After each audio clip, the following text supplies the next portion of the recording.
Something like I didn't need an introduction or anything, and I'm thinking, Henry Kissinger, this happened to him one time. He got up, and the guy says, "A man who needs no introduction." He gets up and he says, "Yes, but a little introduction would have been nice."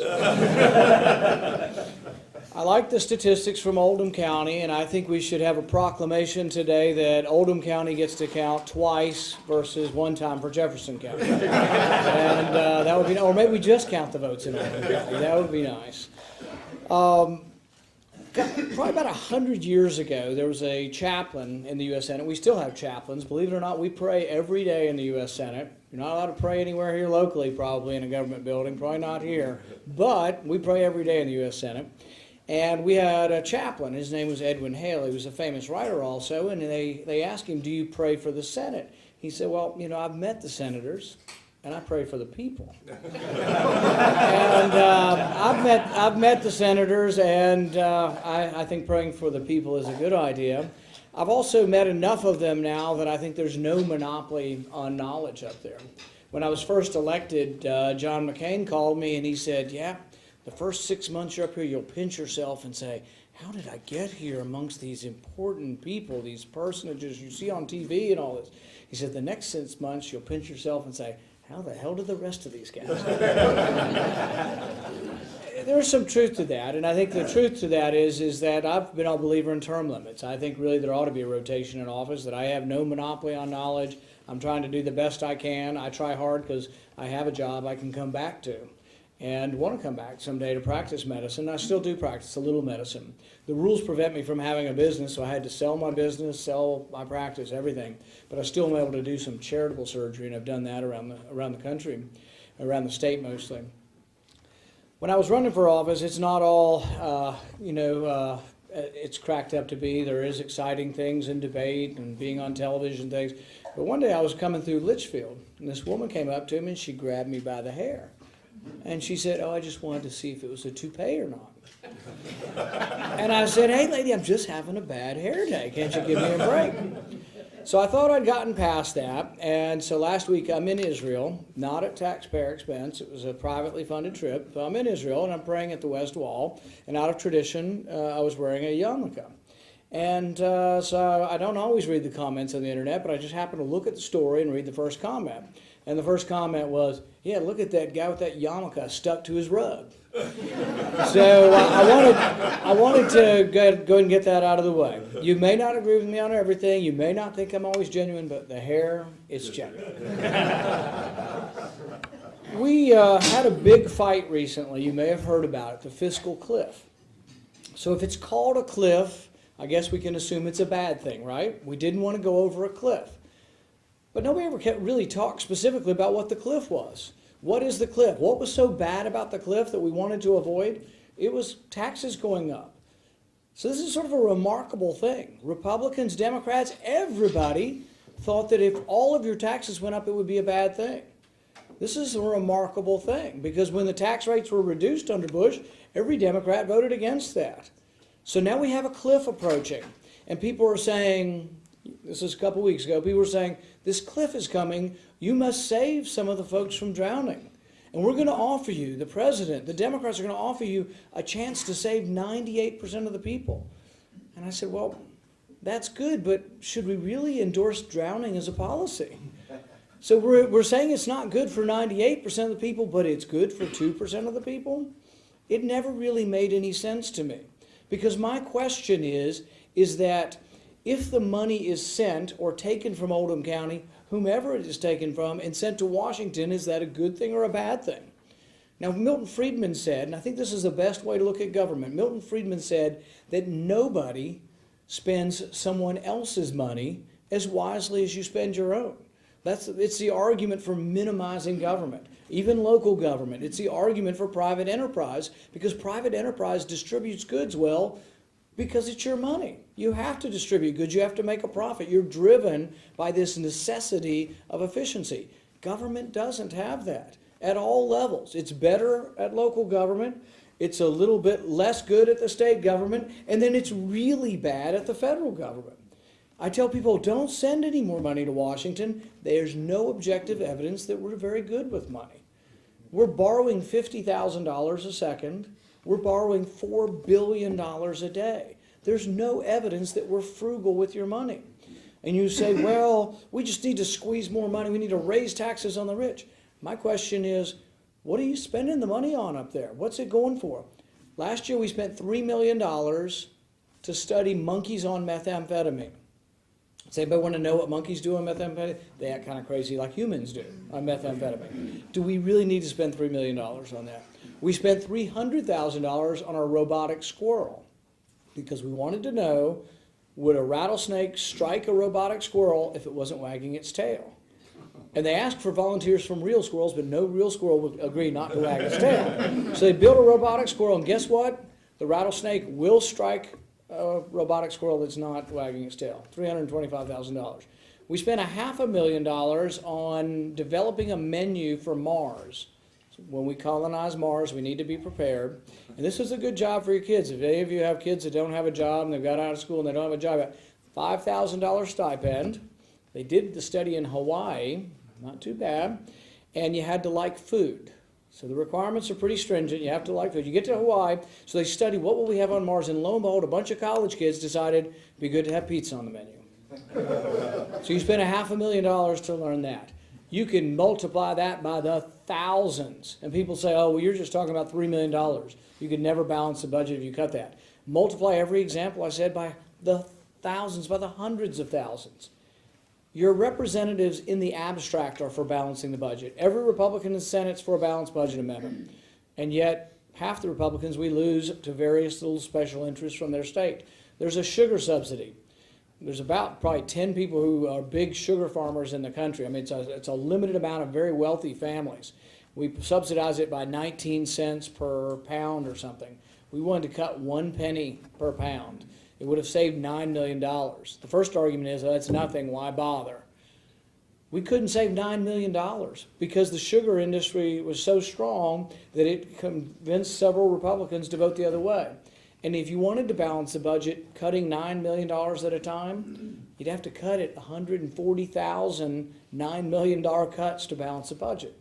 Now, that's not an argument against starting. You've got to start. You've got to look everywhere for cuts.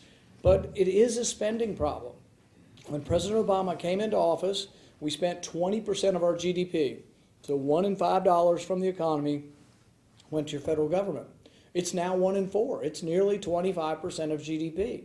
Government has expanded. We have many more employees. You know, if your real estate's not doing well around here, you should have bought in Washington. It's the only place in the country where real estate values never dipped and have soared through the roof because we keep adding and adding more employees. But once again, it gets back to where would you rather have your money? And really gets back to your general attitude about what you want from government. The president says he just wants more, he wants to squeeze more money out of the rich. The rich are not paying their fair share. Middle class are saddled with the burden. It's not true. The top 1% pay 40% of the income tax. The top 1% pay 40% of the income tax. The top 10%, which is about $200,000 and up, they pay 70% of the income tax. The top 50%, $75,000 and up, pay 96% of the income tax. We have a very progressive income tax. And really the question is how do you get the economy to grow? Do you squeeze more money out of the successful, or do you try to get them to hire more people? So instead of having a government that comes to you and saying, you made a lot of money, I'm going to squeeze more money out of you so government can have more money, we should be saying, you employ 50 people. What can I do to encourage you to employ 55 people? But we have the wrong attitude about government. It's about punishing those who are successful or squeezing more out instead of saying, how do we get the economy to grow? We're growing at about 1.5 to 1.8%. It's an anemic growth rate. We're adding about 155,000 jobs a day, which is about a month, which is about what you need to break even. We're actually enrolling more people as disabled than we're employing, which might have something to do with the definition of what disability is. There's a picture floating around the internet. You may have seen this, and it says, what's wrong with this picture? And it's a picture of the Social Security office. And you look at the picture and you say, what's wrong with that picture? There's no senior citizens in the office. Everybody in there is under 50 years old or under 55. They're all disabled, and they look like me. The problem is when you have people who look like me who hop out of their truck, they need to be working, and they shouldn't be listed as disabled. We've gotten too soft. We've gotten to this point where, and I'm not saying we can't help those who can't help themselves. If somebody's missing 2 legs and they're on dialysis and they have $4,000 in medical bills every month, I think we can help them, and we should. But the thing is young, healthy, relatively young, healthy people who are able-bodied ought to be working. If we give people assistance, it ought to be temporary, and it ought to have a work requirement with it. And the work shouldn't be easy because there should be an incentive to go look for a job in the air conditioning. But we should do those things. We need to have tough love. We don't have an unlimited amount of money. We're borrowing $50,000 a second. So we get through the fiscal cliff, and we save 99% of the people from drowning. It is good. Those rates are now permanent. 1% will go up. But is that a good thing? When you raise tax rates, sometimes you get less revenue. We won't know this for a year or two whether it works. But sometimes when you lower rates, you get more revenue. In the 1920s, we brought the rates from 75% down to the high 20s. And you had a huge boom in the 1920s. During the 1930s, we raised taxes 6 years in a row, and the Depression got worse. In the 1960s, under Kennedy, we lowered tax rates significantly. Unemployment was cut in half. We had another boom. In Reagan, we lowered the rates from 70 to 50. Then we lowered them from 50 to 28. This is the top rate. Guess what? We got more revenue. The rich paid a higher percentage of that revenue. So the rich paying their fair share doesn't work. If you raise taxes, you actually need to do the opposite. You need to lower rates. 2 years ago in England, they raised the rates of punitive taxes on millionaires. Guess what? They got less millionaires and they got less revenue. It doesn't work. What you really need is economic growth. We had 1 year under Reagan when the economy grew like between 6 and 7%. Then you were able to add millions of jobs, millions of real jobs. You don't add real jobs through a government stimulus, through the government program. That's an illusion because the money comes from somewhere. They got to take it from you, or they've got to print it or borrow it in order to create these government jobs. The problem with a government job is the people who contribute to politicians influence where the money goes and the jobs. So the solar panel industry, they are huge Democrat contributors. George Kaiser, 20th richest man in the world, owned a company named Solyndra. He gets a $500 million loan, which is flushed down the toilet. Why would we be giving a billionaire a $500 million government guaranteed loan? Guaranteed by you, and it goes down the toilet. The Kennedy family has a company called BrightSource. Gross, and I'm not a big finance guy, but their gross revenue is $13 million, and they got a $1.8 billion taxpayer loan. Sounds like a pretty good deal, right? $1.8 billion loan. It's a company that's inevitably going to fail, hasn't yet. There have been 5 or 6 other solar panels. There's $30 billion wrapped up in solar panels. So one of the things I proposed, and I've had an amendment, I haven't been able to force a vote on it yet, is let's end the Department of Energy loans and put that money into the highway fund. Maybe you could get your exchange if we weren't wasting it on crony capitalism given to solar panels which are not economic and have gone bankrupt.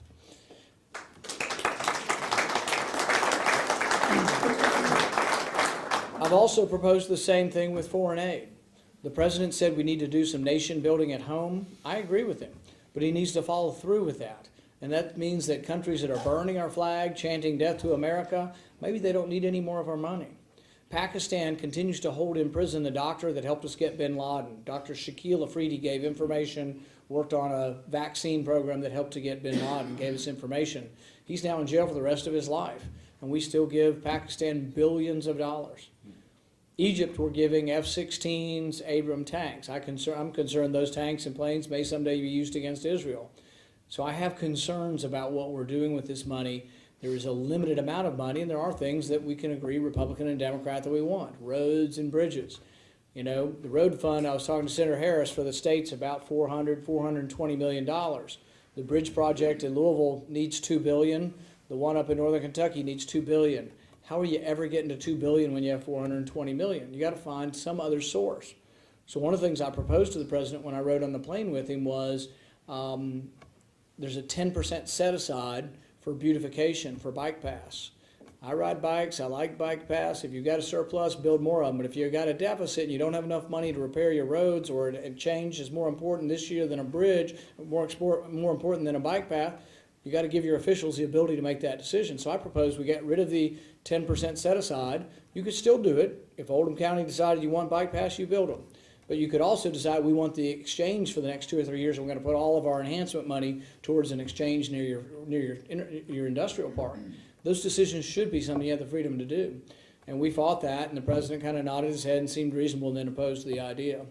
I think we are progressing more towards that, though. I think the next transportation bill or this one may actually give you more freedom with that. We have to look for innovative ways to find money. But I think money shouldn't just be borrowed or printed. We owe the Chinese $1 trillion. We owe Japan $1 trillion. We owe the Russians a couple $100 billion. We even owe Mexico money. We can't just continue to do this. So what I would say is when people come up with something and they say, we want our government to do this, let's take it from someplace where it's being wasted. So for example, Sandy. We've had FEMA disasters in Kentucky, so it's hard for us to say we're not going to send money to other parts of the country through disaster. But there really is no money, and there's not enough money to pay for it. These politicians from up there just beat on their chest and say, give us our money, we want it all. They're only projected to spend $9 billion next year, but they want $60 billion, which they're projected maybe to spend over 4 years, which includes money for an Alaskan fishery.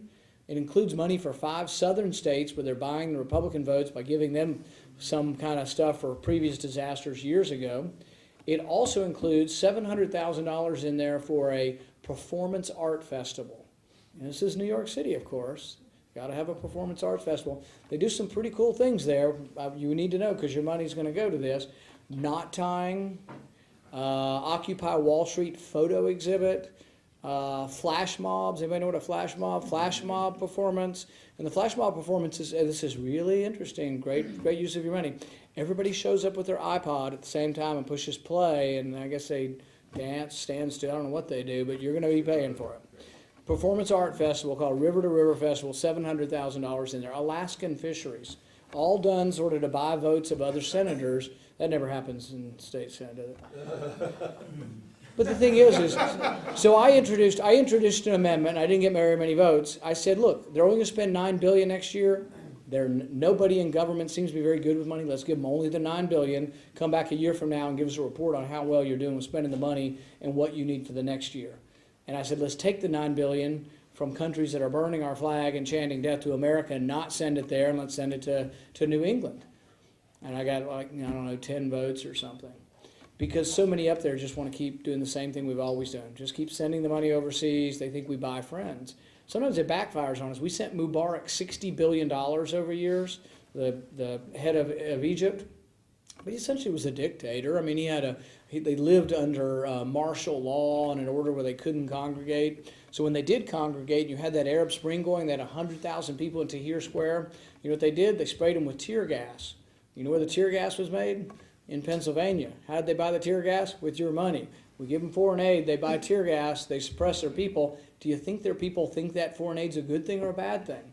So we think we're buying friends, but we're buying friends that are sometimes unpopular leaders in country. The population rebels against them, and so they don't see the foreign aid necessarily as a good thing. Plus, we just don't have it to send. We have to borrow it from China to send it to Pakistan. We're borrowing $1 trillion every year. We have to start thinking of other solutions, other places to find the money, other things to do. We will have a battle in the next month over the debt ceiling. Now, is it a good idea to default? No, I think it's a bad idea to default. The only way we can have any leverage with the debt ceiling, though, is to take default off the table. We could take it off the table, though. The reason it's on the table is because the president and the Democrats always use this to say, oh, we'll default. Why would we ever have to default? Even if we don't raise the debt ceiling, we bring in over $200 billion a month in revenue. The interest payment is $30 billion. We have plenty of tax revenue every month. Not to pay for all of government, but to pay for the interest, we've got plenty. We've got enough to pay for Social Security, soldiers' salaries. We have enough to pay for 70% of government. Some of it would take a 30% cut. Some of it, like monkeys on meth, might take 100% cuts. So there are things you just have to cut out, but you'd be forced to make the decision. What would it mean not to raise the debt ceiling if we ever did it, which I don't think we have the courage to do it, Republican or Democrat. If we had the courage to not raise the debt ceiling, you'd immediately have a balanced budget. Would it be disruptive? Yes. In the period of time when it's disruptive, over a month or two, the president might at that point be convinced to come and say, this is what we do to balance it gradually. So as much as I really want things done, I'm actually a believer in gradualism. My budget would balance in 5 years. but mine is the most dramatic budget ever presented in the last couple of decades up there, and it balances over 5 years. Paul Ryan's balanced over 28 years, and he was vilified by the Democrats as being this extreme right-wing, way out there budget, and it didn't balance for 28 years.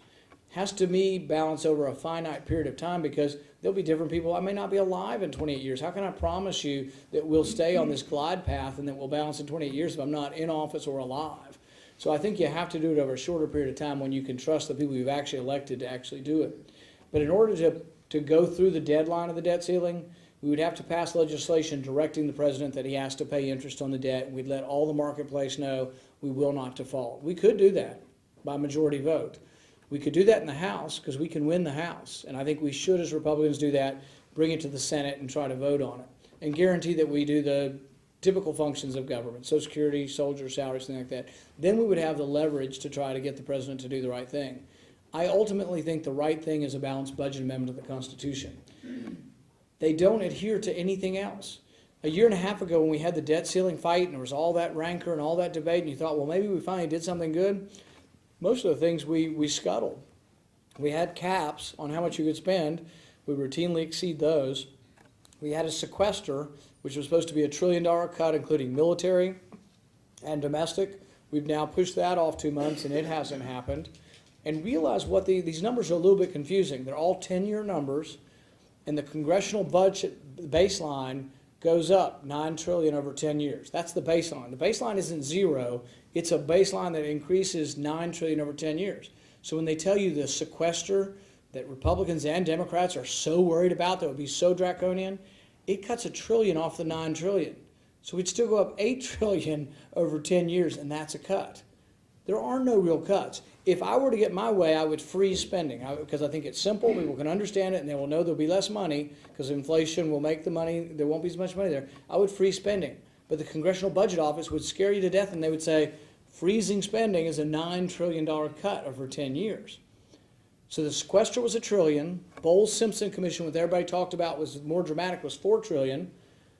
Still means the baseline's going up $5 trillion, and then a freeze is $9 trillion. So you can see how people confuse the situation by the way it's presented. We have to do something, though.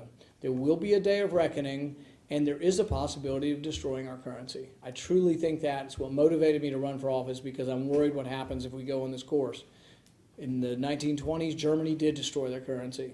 The currency was wheeled around in wheelbarrows. It was burned for fuel. The workers demanded to be paid twice a day because the value of the currency was lost so quickly. I gave my dad some framed currency from that.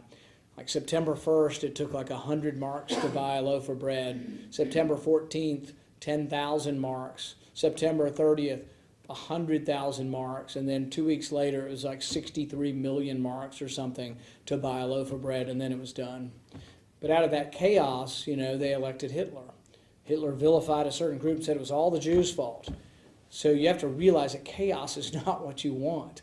Who knows what comes out of chaos, but we do not want chaos. All these things can be fixed gradually. You have to fix entitlements. Entitlements is 2/3 of your budget. Medicare, Medicaid, and Social Security. They're not paid for. Social Security pays out more than comes in taxes. It's not my fault. It's not Democrats' fault. It's your great-grandparents' fault for having too many damn kids. And then it's your fault for not having enough kids. And then my fault for not having enough kids. We have a real big generation retiring, and then smaller generation, and then smaller generation again paying taxes, and we're living longer. These are just demographic facts, and we shouldn't ignore them. We're going to have to work longer. My generation will have to work longer. It's the only way you fix it. You need to raise the age of eligibility for Social Security gradually. You do it like 2 or 3 months a year over about 20 years, and that fixes most of the Social Security problem. You need to do it for Medicare also. But it's not a real popular issue to go around telling people you're going to have to work longer and wait longer to get your money. I think also we have to means test. Means test means people like myself who have been successful will get a little bit less. You still get Social Security, but you get $200 or $300 less a month. And I think most of us, probably a lot of people in this room, could live with that if it saved the system for those who live only on the check. That way we're not cutting the check from the people who that's all they live on when they retire.